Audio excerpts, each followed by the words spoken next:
It's another edition of Time About the Movies, and today we're taking a look at the two movies that came out on November 8th, 1991. Like I said, only two movies came out. None of them really all that memorable, but this is going to be a quick one, so let's just go ahead and jump right on into it. Let's start off with the big holiday release for 91. This was supposed to be the new Christmas classic that was going to be remembered for years and years to come.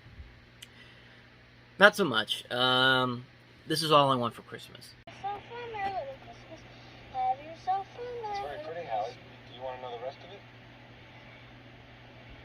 Have yourself a merry little Christmas. It begins with a little girl. I bet you want to be a ballerina when you grow up, huh? What if I'm fat? What if my head's too big?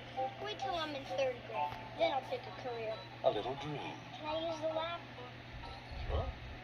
No, we really gotta talk. Can't ask Santa Claus for that. And a little magic. To remind us Oh, you're back. I'm back. This is Santa Claus, not Dear Abby. that Christmas is something to believe in. I had to see him. This is special. Not all Mom and Dad should get back together, but I should. What is it? What's wrong with her? She was feeling fine, and all of a sudden, Is Mommy coming? wow, you look gorgeous. Paramount Pictures proudly presents a movie about a family. About a wish. And about the miracles that are inside of every heart.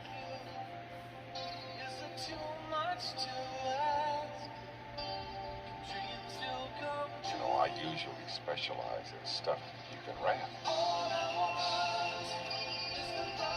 All I Want for Christmas. Share it with your family this holiday season.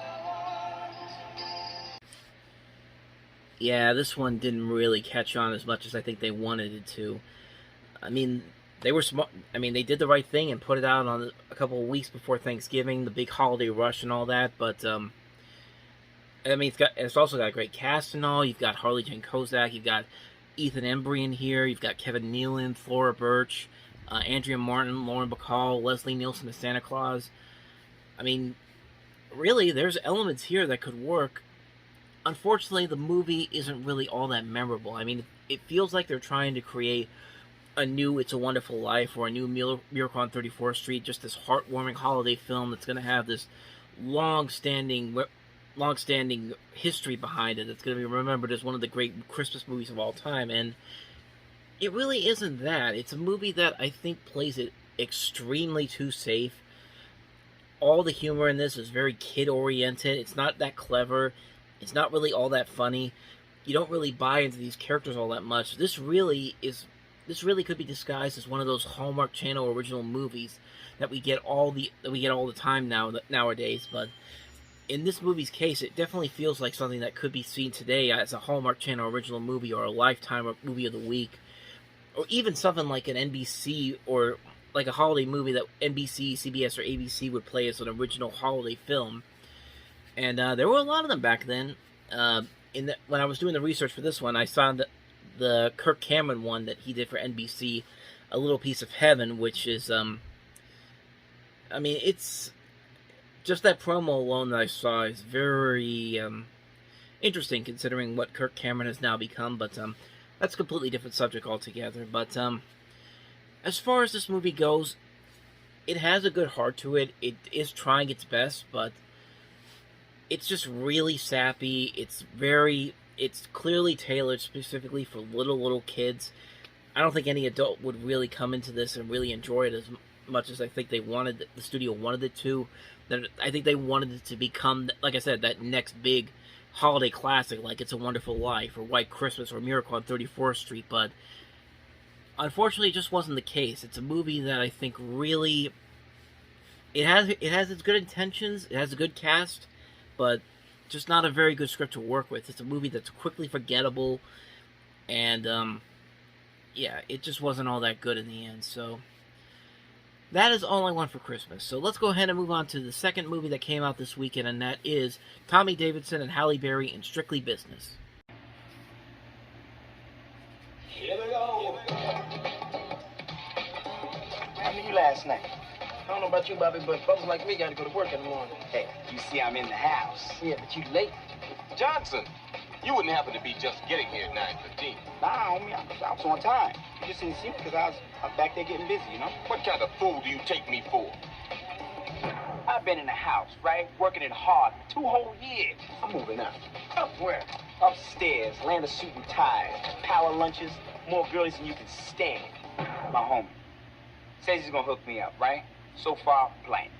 And look at the way you dress. What do you expect me to wear, Armani suit? No, but you don't have to speak and dress so... Black? Well, yes, black. You are straight up whiter than the whitest white man. Then he meets Natalie. You know her? Yeah, I know her. You introduce me to Natalie. I'll put you into the training program.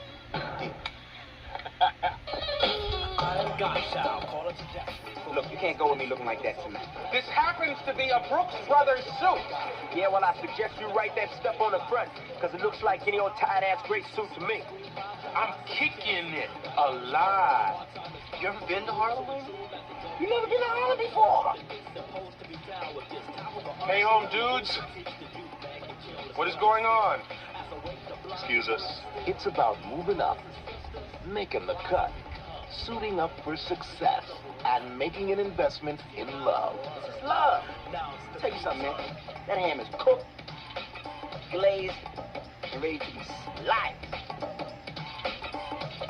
Tommy Davidson, Joseph C. Phillips, and Halle Berry. Strictly Business. So remember when I said that Kirk Cameron had a movie in '91 called A Little Piece of Heaven?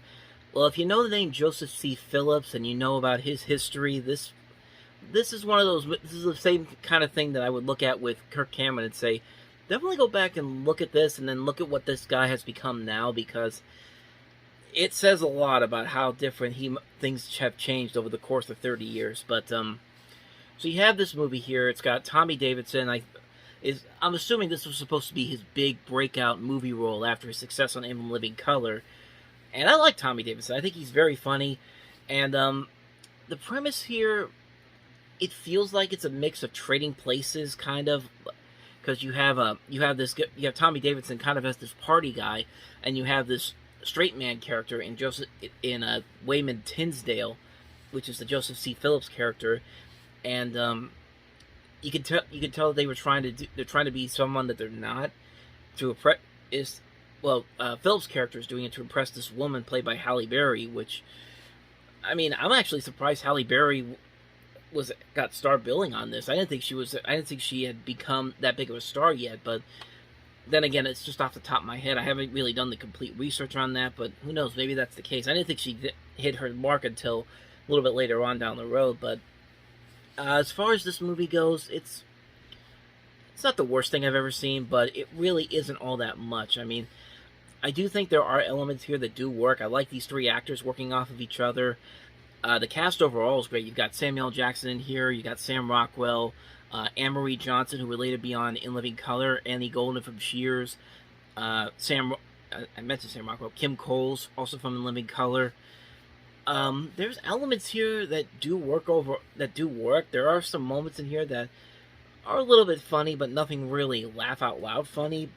But I just think it does fall into it falls into very formulaic territory on so many levels. It's a movie that I think wants to be something different and unique, but I think it's one of those movies it's a movie that's kind of like All I Want for Christmas. I think it plays a little too safe for its target audience. I think it's trying to be kind of another House Party, which, interestingly enough, I don't think Warner Brothers owned New Line at the time, which I think they were trying to copy the success of House Party, and now both Warner Brothers and New Line are within the same company now. But yeah, I mean, it really doesn't. I don't think it really works out well.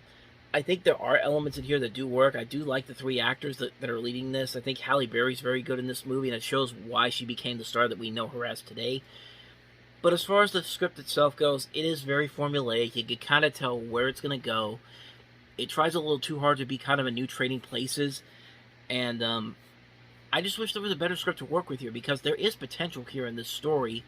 I just don't think there's enough there that really made it work. It's one of those movies that I think tries a little too hard, but doesn't really try hard enough to make it stand out on its own. It's a movie that has an occasional chuckle here or there, but for the most part, it's pretty forgettable. So, strictly business, it is what it is. And so on that note, we wrap up another edition of Time About the Movies. Next time we meet, we look at the movies of November 15th, 1991. And we've got some pretty good movies to look at, including Martin Scorsese's remake of Cape Fear with Nick Nolte, Jessica Lange, Robert De Niro, and Juliette Lewis. We'll look at that movie. We'll look at probably the best movie of the year, Disney's Beauty and the Beast, which opened in limited release this weekend, so we'll definitely delve into that one. We'll also look at Meeting Venus, and we'll also look at Prospero's book. So 4 movies to look at next time. And with that said, thank you for watching, and if you want to see more videos like this, check out the playlist on the next page, check out the previous episode, and I'll see you guys tomorrow for another episode. So thank you for watching, I'll see you next time, and until then, as always, take care.